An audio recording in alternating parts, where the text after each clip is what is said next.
I've been best friends with Becca since 2010. We were college roommates, and then after we graduated we still lived together up until I moved in with my boyfriend Nate in 2019.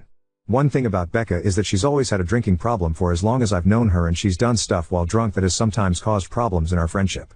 She does try to stay sober, but every few years something will happen to make her start drinking again, which is what happened earlier this summer. So last Saturday Becca called me because she was drunk somewhere and needed a ride home. I couldn't go pick her up because I had the flu and I was on cold medicine, so Nate went to get her instead. A couple of days after that I started noticing that Nate was being weird with his phone. Normally he leaves it out on the coffee table if we're watching TV or whatever, but he started putting it face down so I couldn't see what notifications he was getting. My first thought was that he was trying to plan a surprise, and because of the timing I thought that maybe Becca was helping him. Yesterday I saw Becca. I told her that Nate was being sneaky all of a sudden and asked her if he said anything about maybe proposing soon. She asked me if I looked through his phone and I said no. Becca started crying and told me that she and Nate hooked up in his car the night that he came to pick her up. Her excuse was that she was really drunk and didn't fully know what she was doing. She said she'd been texting him since, telling him that he needed to tell me what happened or else she was going to. I asked Becca to show me the texts, but they were all in the app Signal, which deletes messages after a day, so all I could see was that she and Nate had a chat thread but nothing that they said. I told her to text Nate in front of me so I could see what he said, and she did, but we got no read receipt and so no response at all, so it didn't prove anything. I asked Becca if she was sure she wasn't so drunk that she maybe imagined it or thought a dream was real, and she absolutely lost her shit on me and said that she knows that she's horrible when she drinks but that she's not fucking delusional and she doesn't make shit up. She said that I could believe her or not and it's my choice, but she was telling me the truth. I said I needed to go home and talk to Nate. So when I got home I confronted Nate with what Becca had said, and he acted shocked and denied that anything like that had happened at all and said he didn't know why she'd think so or say so. He said that he had just given Becca a ride home and the only thing that happened was that they talked about how he and I had been together for a long time and how we should get married already. He admitted they were talking on Signal the next couple of days, but he said that it was about exactly what I thought, that he was asking her about engagement rings and what kind of proposal I would want. Nate replied to Becca's message from before asking her if she made up a story about them hooking up to not ruin the surprise about his proposal, and she texted him back that there was no proposal and to stop playing dumb. So then Nate called her pretending like I wasn't in the room and told her that she needed to stop whatever she was trying to do because we were on the verge of breaking up and he'd rather just have the surprise be ruined, but Becca just kept telling Nate to stop lying until he got angry and hung up on her. I really didn't know what to think and I still don't. Right now Nate is really upset and not really talking to me much. He says that it's bad enough that Becca acted insane and ruined his plan to propose, but it's even worse that I believed her lies even a little and would think that he would ever cheat on me. Becca texted me saying she was sorry, but otherwise I haven't talked to her either. I don't want to think that Nate would cheat on me or that he'd take advantage of Becca if she was that drunk, but I feel like I can't be 100% sure because I've known Becca for 13 years and I also just can't believe that she'd lie to me about something this important. And I know that she does have a drinking problem, so I can believe that she'd sleep with my boyfriend if she was drunk out of her head. She's done some pretty awful things in the past when she's been drunk. I don't want to wrongly accuse Nate of something he didn't do, but I don't want to be an idiot. I don't know what my gut says. It both says that Nate wouldn't do this and that Becca wouldn't lie about it, but obviously both of those things can't be true. I think you're right. In the past I've forgiven her because I've tried to be sympathetic to the fact that you can't control alcoholism, but I can't keep doing this. So in the past when she's been drunk, Becca's blacked out and started fights with me or other people. She'll say really out of line insulting things. She's kicked people out of our apartment because she didn't remember inviting them in. She's accused me of stealing clothes from her because I was wearing an outfit that looked like something that she also owned, that kind of thing. She's never hooked up with anyone that I was dating, but she's definitely hooked up with guys that she knew I was interested in. I don't know. I really don't think that Nate would cheat, but I just can't imagine that Becca would completely make this up. Both of their stories somewhat make sense to me, but I don't know. I don't know why Becca would be saying this if it wasn't true, but I'm afraid of deciding I definitely believe her and then having her later realize she forgot she hooked up with somebody else that night or something. If he's telling the truth, it's because it's only after that night that he started planning a proposal. From what he said, he didn't start planning the proposal that night. It was that Becca mentioned that we should get married already because it's been 7 years and he thought about it, and then the next day he sent her a message to ask her what kind of ring I would want. I've never noticed anything weird from Nate towards Becca. If anything, he doesn't like her very much. I don't know if envious is the right word, but in the past Becca didn't like me and Nate being together because she felt like I was abandoning her for him. I'm not sure how long he was gone. I fell asleep when he was gone and he didn't wake me up when he got back. But I know he didn't shower when he got home because that definitely would have woken me up. Update 1. So on Thursday night, after I got everyone's advice, I told Nate that I had found out a way to recover deleted messages from Signal. He immediately took out his phone and opened the app and asked me to show him how to do it, so I already thought that must mean he was telling me the truth because he didn't panic or hesitate at all. Which was good, because when I tried to download Signal on my old phone it turned out that it's too old to support the current version of the app, so it wouldn't work. Nate then asked me if we were going to have to go out and buy a new phone for me to believe that he was telling me the truth, and he said that he was willing to do it if that's what it would take. I told Nate it wasn't that I didn't believe him, I just wanted to have some proof because I just couldn't understand why Becca would lie about it. Nate said that she would lie about it because she's a fucking crazy drunk bitch and there's literally no way for a non-crazy person to understand why she would do anything, and once the messages proved that he didn't ever want me talking to her again. Then he said to get up because if we were going to go to the Verizon store we had to get there before it closed. By then I completely believed Nate anyway, so I told him we didn't have to go anywhere or get a new phone and that I believed him and I knew he didn't cheat on me and that he would never do that. Nate said that he would hope I know that and that he didn't understand why I didn't take his word for it in the first place. I started trying to explain why I didn't want to just immediately dismiss what Becca had said happened, but Nate said that he really couldn't listen to that right now. I said that was fair and agreed that I would cut Becca off, but that first I wanted to try to get her to admit that nothing happened.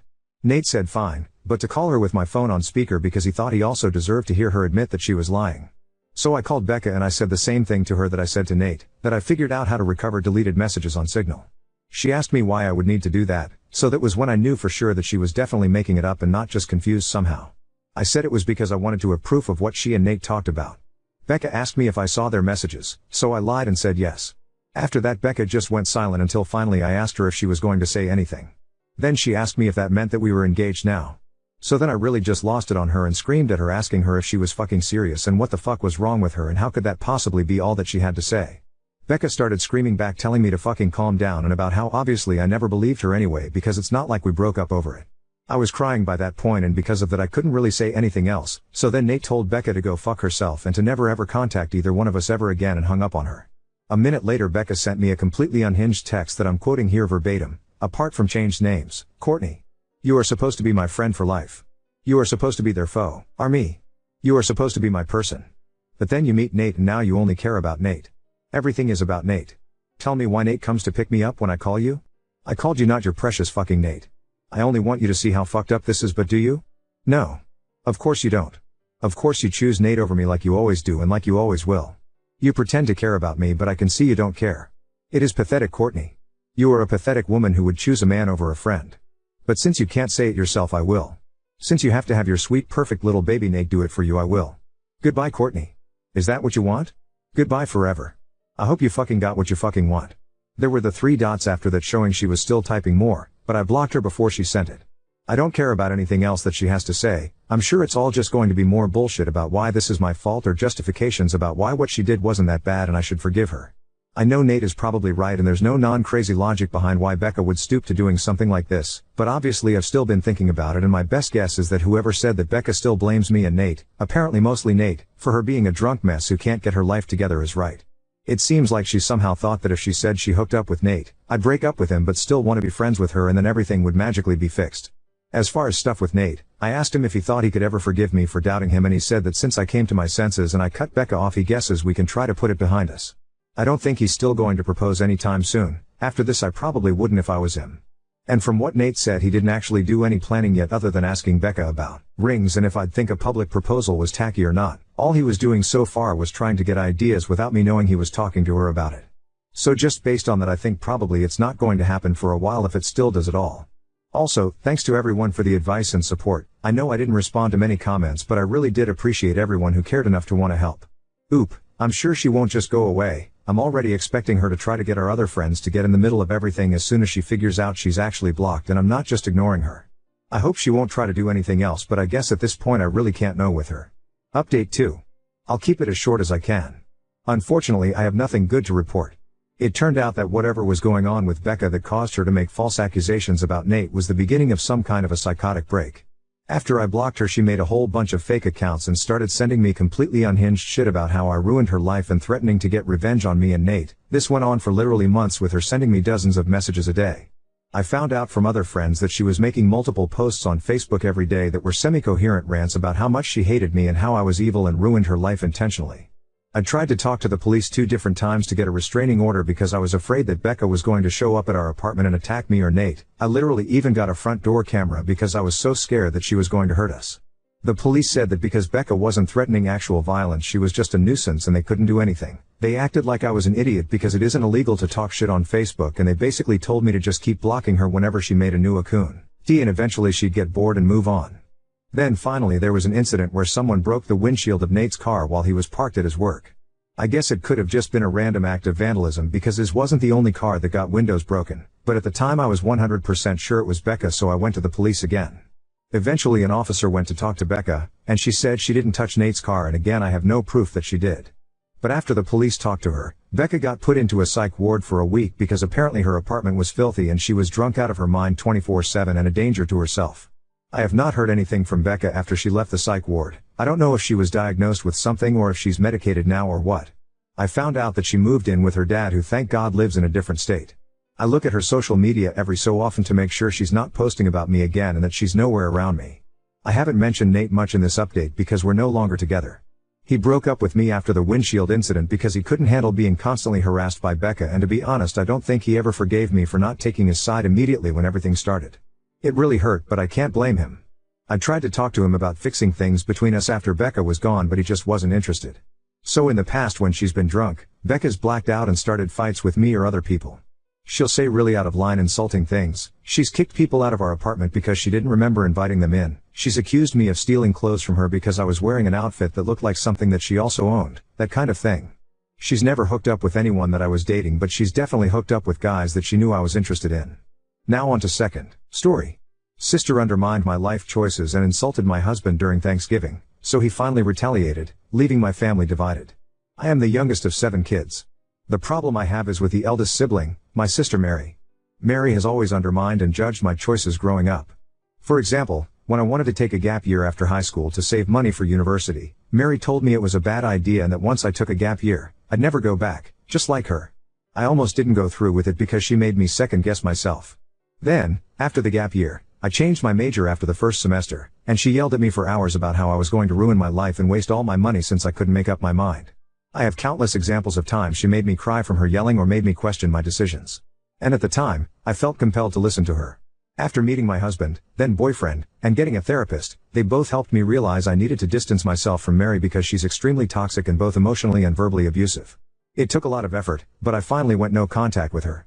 I finished university, got a job in my chosen field, thanks to my brother-in-law, moved in with my husband, and eventually got married.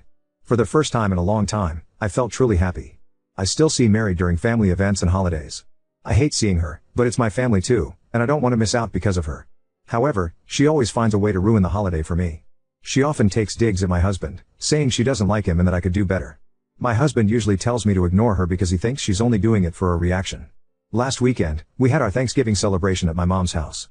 When we arrived, my husband asked my mom if we could host Christmas at our place since her house is getting too small to fit everyone. Before my mom could respo, ND, Mary jumped in, saying we shouldn't offer a home we didn't buy, and then called my husband a fucking nepotism baby. That comment made me mad because she knows nothing about my husband's situation. My husband inherited our home from his grandfather after he passed away, so her saying that was incredibly insensitive. Both my mom and I told her off, and she quieted down for a bit. But during dinner, my brother asked me how work was going, and Mary chimed in again, claiming I probably don't work since my husband is rich. I corrected her, explaining that we're not rich and that I work as a preschool teacher and she knows this. Standing up for myself seemed to completely set her off. She yelled at me, saying I was only working there because I couldn't handle the other program I was in and that she knows I'm not happy with my temporary job and I should be pursuing a more serious career. Mary kept yelling, tearing into my life choices. I got anxious and nervous, as I always do when she yells. It brings back the trauma she caused me. I tried to defend myself but started stuttering, which made her escalate. My mom and siblings tried to get her to stop, but she wouldn't. Then she said something that hurt the most. She called me a disappointment and claimed my mom felt the same way. At that point, my husband lost it. He started yelling at her, which is rare for him since he's usually very calm. He swore at her and called her some names, including a fat bitch and a cunt. He also called her evil and said no one in the family liked her. It turned into a screaming match. My mom tried to calm Mary down, and my husband, but neither of them would stop. My husband and I ended up leaving and going back to the Airbnb we were staying at. The next day, we went back to my mom's house. My husband apologized to my mom for yelling and ruining dinner but said he wouldn't apologize to Mary. Since then, my mom has been calling me, asking me to get my husband to apologize too, keep the peace. Mary still lives with her, and my mom is tired of her ranting about how rude my husband was and cursing him out. But I told my mom I'm not going to make him apologize. I know he was rude, and some of the things he said were harsh. But Mary was always rude, and no one is telling her to apologize to us. Update 1. My husband also wanted me to pass along his thanks as well for standing up for me. I showed him this post, and he feels vindicated, his words, not mine. He truly is such a wonderful man, and I'm very lucky to have him. I responded to some comments, but I wanted to make a larger post to address the things I saw mentioned the most. I called my mom today and told her that my husband will definitely not be apologizing to Mary. He did apologize to the rest of the family for the scene, though. I feel bad for my mom, but making the original post gave me the courage I needed to tell her this. I don't like seeing her stressed, but I need to protect my husband just like he always protects me. My husband read a couple of comments suggesting he could apologize for the language he used. He offered to do that, but I told him it wasn't necessary since Mary would never return the apology for what she said. My mom said she understood and promised not to bring it up again. I also told her, for her own sake, to ignore Mary if she starts ranting about it again. I saw a lot of comments about cutting off my mom or going low contact with her, also a lot that were bashing her. I want to say up front that I'm not going to do that, nor do I appreciate those rude comments. I agree that my mom has enabled some of Mary's behavior, but she's not a bad mom. She has always tried to control Mary, but Mary doesn't listen to anyone. My mom raised 7 kids on her own. Our dad died when I was 2, and Mary was 14. It's impossible to pay attention to everything with so many kids, and I don't blame my mom for not being able to stop the abuse when it started. I didn't even care. Now it was abuse when I was a kid. I thought that's just how older sisters are supposed to be. My mom worked a lot to support us when we were kids, and unfortunately for all of us this meant that Mary was forced to take on a parental role. And since I was the youngest, it made her both become very attached and resentful towards me. Words from my therapist. My mom has made mistakes, but so has every parent, and I'm not going to hold a grudge against the only parent I know. However, I think having a serious conversation with her would be a good idea. I might even bring her to a therapy session so we can talk about everything Mary put me through. I haven't talked to her about it much, and what my mom knows is just the tip of the iceberg. She really does try her best to parent us, she always has, but Mary is too much for everyone. Many people asked why Mary still lives at home. I mentioned this in a comment, but Mary has a chronic pain disease that forces her to take a lot of time off work. I also think it's another reason why she is so mean. I won't go into details, but she does have a job, but she can't afford to live on her own. None of my siblings are willing to take her in, and most of them are low contact with her since she treats us all the same. My mom isn't the kind of person to turn her back on her kids, so she lets Mary stay. I also think she does this as a way of making it up to Mary for relying on her so much for child care. Some comments asked if Mary was abusing my mom. I want to clarify that this isn't the case. For everything Mary has done, she's never put her hands on anyone. While she does fight like this with my mom sometimes, she treats her much better than the rest of us. The worst thing she does is use my mom as her personal therapist. Mary is absolutely not coming to Christmas. I was never planning to invite her, and my husband would never allow her within 20 feet of our home. She will throw a fit, but we don't care. I love the holidays, and I'd like to spend them with people who actually care about me. I also think it's a good idea to take your advice to avoid family gatherings if Mary is present. That will be hard because I don't want to miss time with the rest of my family, but I'll just make plans with them individually. Once again, thank you to everyone who commented. You've given me a lot to think about, and I'm planning to share some of your comments with my therapist to work through them. Some of them hit me hard, and I need time to unpack everything.